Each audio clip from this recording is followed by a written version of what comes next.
Le pape François a publié lundi 20 août une lettre au peuple de Dieu dans laquelle il appelle tous les catholiques à s'engager dans la transformation ecclésiale et sociale dont nous avons tant besoin.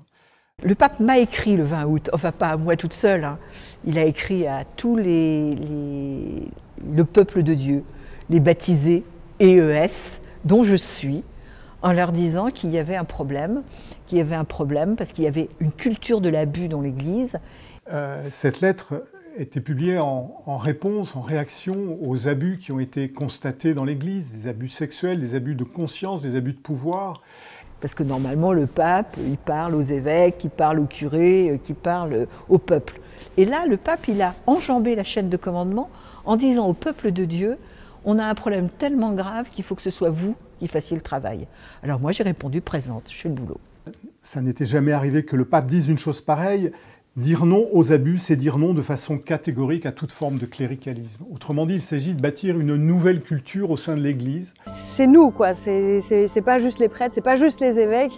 Voilà, c'est nous, les évêques et les prêtres ont besoin de tous les baptisés. C'est le fameux peuple de Dieu. Et donc, qu'on sente cette responsabilité, mais en fait, qu'est-ce que je veux pour cette Église ? Il s'agit de rappeler l'égalité de tous devant le baptême, il s'agit d'appeler chacun à utiliser sa liberté de parole au sein de l'Église. Il s'agit de mieux faire fonctionner les structures ecclésiales, qu'il s'agisse des conseils paroissiaux, des conseils épiscopaux. Il s'agit d'associer davantage les femmes à la formation des prêtres.